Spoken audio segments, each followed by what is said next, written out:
Kolluru వెలుమలలో best flat కోసం చూస్తున్నారా? రాధే స్కైని ఎంచుకోండి.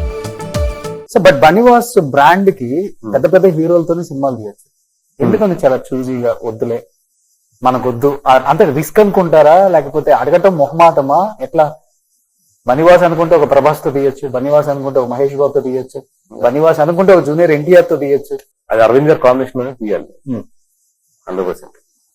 ఇప్పుడు అరవింద్ గారు how he want to design his, because he's at 70s, how he want to design his life అనేది కూడా నాకు డిపెండ్ అయి ఉంటుంది. లేదా నేను అక్కడి నుంచి ఇండివిజువల్ వచ్చి స్టార్ట్ చేయాలి. ఓకే, బట్ ఆయనకి నాకున్న relation I don't want to, ఇప్పుడప్పుడు నాకు అట్లాంటి ఆలోచనలు ఏం లేవు యాజ్ ఆఫ్ నౌ. ఓకే, ఏదన్నా ఇప్పుడు ఇంకా నాకు ఏజ్ ఉంది కాబట్టి ఫ్యూచర్ లో ఏదన్నా నేను ఏదన్నా ఇంకో స్టెప్ తీసుకుని వెళ్ళాలి అన్నప్పుడు దెన్ 100% పెద్ద సినిమాలు అంటే డైరెక్టర్స్, హీరోస్, కథ, ఇదంతా ఒక ఏంటి బనివాస్ గారు పిలిస్తే రాని డైరెక్టర్సా? అట్లాగే ఉంటుందండి అసలు.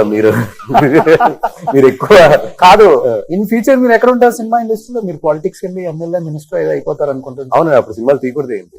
ఓహో, ఓకే. నా మెయిన్ ఇన్కమ్ ఏది? సో అప్పుడు మీరు ఇప్పుడు అల్లు అరవింద్ గారు బనివాస్ గారిని పెట్టుకున్నట్టు బనివాస్ గారు పెట్టుకున్నట్టు అందుకే కదా టీమ్స్ డెవలప్ చేసుకుంటున్నాను. డెఫినెట్ గా ఆ టీమ్స్ లో టీమ్ కాదు సార్, రోషన్ డెవలప్ ఇచ్చారు 100%. ఇప్పుడు 100% నేను టీమ్స్ డెవలప్ చేసుకుంటున్నాను. ఇంకా మై ఇన్కమ్ ఈజ్ మెయిన్ ఇదే కదా. నాకు వేరే వ్యాపారాలు వేరే ఇది ఏంటది లేవు. My income is this only. So నేను పాలిటిక్స్ లోకి వెళ్ళినా, ఖాళీగా ఉన్నా, ఇంట్లో 4 ఏళ్ళు లోపలికి వెళ్ళాలంటే నేను సినిమా తీయవలసిందే 200%. నాకు దీనికన్నా కూడా పెద్ద వేరే వ్యాపారం కూడా ఏం రాదు. అవును.